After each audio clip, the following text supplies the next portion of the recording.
Hi guys, I'm Blackie and welcome back to the channel. Okay, it being Friday, time for another down and dirty tip or trick. Okay, we all have looked at a flag on a flagpole, and you see by the flag moving in the air current, you can tell which way the wind is blowing, right? That's a basic concept, and it simply is a quick, easy way to tell wind direction.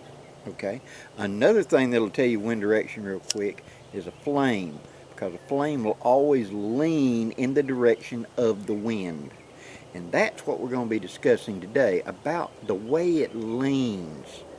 Okay, so let's build a fire. We're going to pretend to build a fire, I should say. Where do you ignite it? Well, at the tinder at the base. Right, but the position can make a difference and can influence the outcome, whether this is successful or not. Okay, now let's look. We have our pile of sticks. You can tell my artwork is top notch. You got a pile of sticks here, and here in the center we've put our tinder. We've taken our time, done our due diligence, and we have created a base for it to sit upon so the ground isn't stealing heat or subjecting moisture into the fire. We put our primary tinder, then above it we put our smalls, and then on top of that our larger, and then finally our fuel. It's all interlocked and together in a nice big old mound, right? And you would think, well, I can just put a match to anywhere on there. And it may or may not, depending on the wind, see? Because remembering, just like that flame I showed you a minute ago, it always leans in the direction of the wind.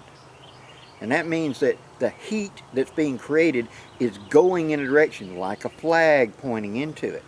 So the proper place to put the ignition can make a difference in your result. It can make a difference in how well this fire burns. Now, we've got a primary wind coming from this way. That means I should take and put my match in right here. By doing that, as that flame ignites, that heat I'm generating, that bloom of this tinder catching, rolls up and into the primary tinder, adding heat, bringing the flash point lower and closer as that hot gas, that hot heat is coming off of the flame. So it's setting it up. So then it burns all the way through. It ignites and it starts burning through the pile.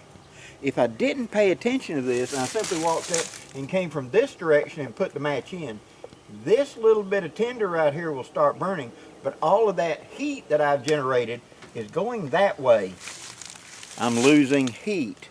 And if it's a very cold day, that can make a difference, because now this heat has to physically touch and ignite, raise it up to the combustion level, and keep going forward. It will be a slow ignition coming this way or any way against that wind. The wind is moving the heat column away from my tinder and away from my fire. So my fire is having to fight, so to speak. That burning little bitty flame I've got going from that tinder is having to fight its way uphill.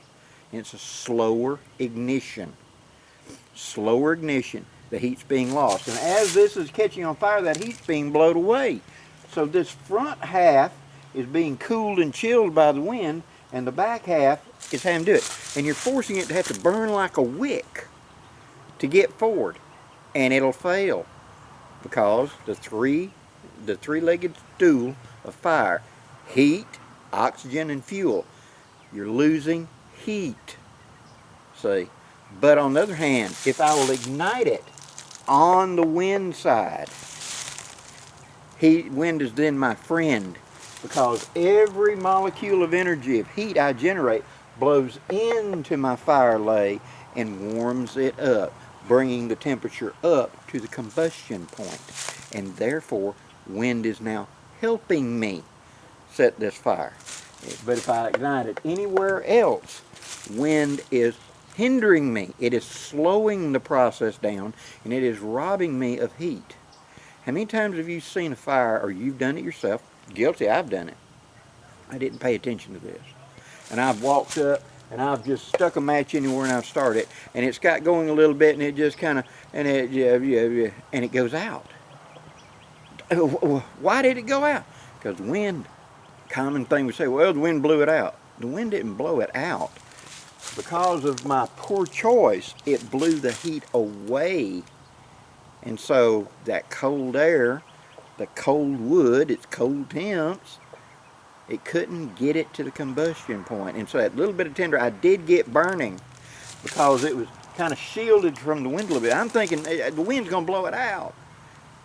That can be true, that can be whatever. If this wind is too strong, yes, it absolutely will.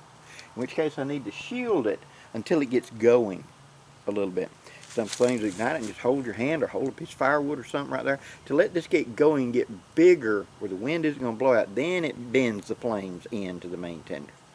On the other hand, if I think, well, I don't want it to blow out, I'm going to be on the opposite side, and I come over here on the opposite side and ignite it, the wind is fighting me the whole time. My heat is being lost the whole time. And it's a slower ignition and a greater chance of failure.